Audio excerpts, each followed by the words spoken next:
Hey, thank you for tuning into Ladies of Losers, a podcast like the best night you'll never remember and the worst hangover you'll never forget. Today is Monday, January 27th, 2025.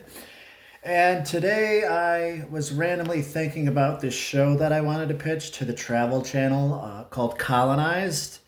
And it would basically be like one of Anthony Bourdain's shows where I travel around to third world countries, I review strip clubs, and then at the end of the show, I bang one of the strippers in the back. And I think it'd be a great series, be educational. You know, you get to discover a new place, discover a new hobby slash environment if you like going to strip clubs, or as I like to call them, gentlemen's clubs. Come on, have some class. They're not streetwalkers. They're not ladies of the evening. They're not lot lizards. They're not hookers. They're not prostitutes. They're strippers. So get it right. I like calling it a gentleman's club. I am a gentleman, and in that other field of work, prostitution, being a hooker, you're essentially you already know what you're going to do when you get the money. A stripper doesn't have to do certain things that they're paid for in the back room if they don't want to, depending on where you are and what strip club you go to. It can be just a dance that lasts a few minutes, that lasts like 15 minutes or whatever, a few songs. Or it can be a full nude dance that leads into other things, depending on where you go. I don't watch porn, and I wasn't really ever into strip clubs. The only reason I would go to this certain strip club, which I won't name, but it rhymes with Bollywood and is named after a city where a lot of movie stars reside. I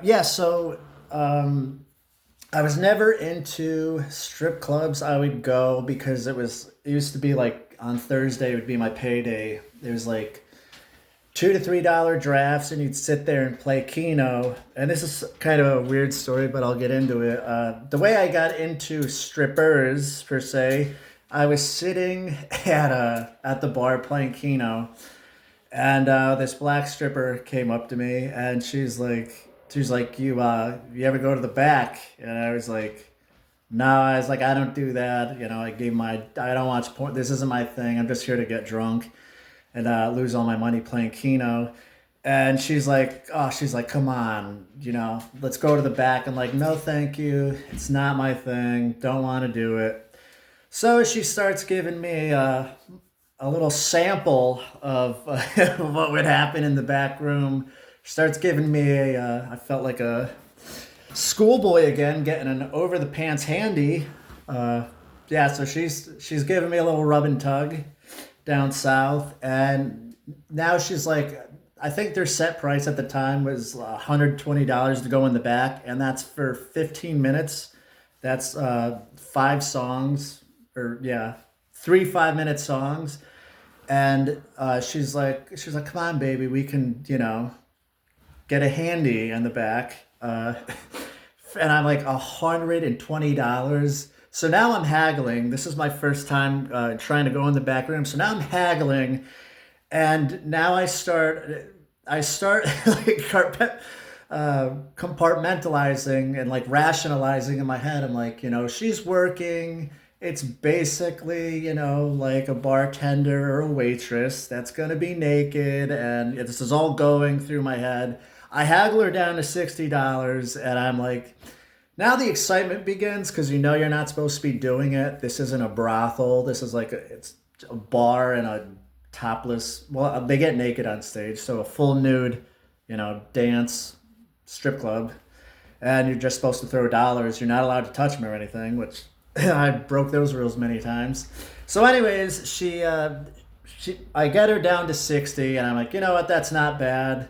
I'm probably going to lose that much on Keno anyways. So, Grace, do not bark. Sorry, Grace likes to bark at random things outside that don't exist. Anywho, so I get her in the back room for $60, and she's going to town. I only lasted one song, and they come with little purses, and it's like basically a cleanup kit. So now she's like going in her thing to get like uh, she was gonna get napkins and like disinfectant, disinfect her hands, but she ran out of napkins. So she starts laughing, and I'm like, "What's so funny?" And then she runs out of the back room, which, by the way, is just beads. It's not even a door, so you can literally just go like this. There's five chairs in the back, and the last one, all the way to your left, doesn't have the camera coming on it in the corner. So if they bring you to the fifth chair, you're like, you know what's going on. So yeah, so she runs out, and she still has my jizz in her hand. She goes to the bar to get napkins and runs back, and that's what she told me. She's like, "Hey, I just had to run back. I didn't have any napkins in my cleanup purse." And that's how I got turned on to strip clubs. And then uh, I've had some very bizarre times back there. I think one of the ones where I really got the psychology behind it. Uh, Once again, trying to make this sound acceptable and reasonable, but I go in one time, and I went in there one time, and it was empty. I usually went in there was when it was empty to get my dollar beers. I don't know how guys waste all their money there. I barely spend anything and lose stuff on Kino unless I went in the back room. But yeah, guys will just they have waitresses sit on their lap, and they will order tons of drinks. I never got that. Then again, I used to do the recycle. A little off topic, but I used to take the G string and then put the dollar in and then slide it back. Keep doing that to keep their butt in my face. Anywho, that's getting sidetracked. I went there one day, and this girl was there, and she, pulled my arm, basically, got me in the back, and yanks my pants down, and she's like, "I'm not on birth control." So she ends up, giving me a beach, and I'm like, well, this isn't, now that I'm, liquor's kicking in, I'm like, I'm going to go to the gas station next door and go get condoms. So I leave, I get my 15-minute song or whatever. And I leave, and I'm running down the road to go get these things. I fucking run back, and I get in, and she's talking to another guy. And like, I walked in, I was like, how dare she? The audacity of her to be talking to another guy. And then I realized, wow, she's really good at her job. Because if she can string me along, imagine how many times a day she's getting reeling these guys in and doesn't even have to do a thing. But then, luckily, I was sitting there, and my favorite stripper, this Peruvian goddess, she walked by, and she's like, "Oh, you have condoms," and you can figure out how that ended. But yeah, haven't been to the last time I went to a strip club, I got a butt job, which I'm still salty about. That was like 3 years ago. And that's basically, she jerked me off with her butt cheeks, and I went out of there with my tail in between my legs, and I've never been since. So I guess, that worked out all for the better. And yeah, I just wanted to give a little strip club story, something funny.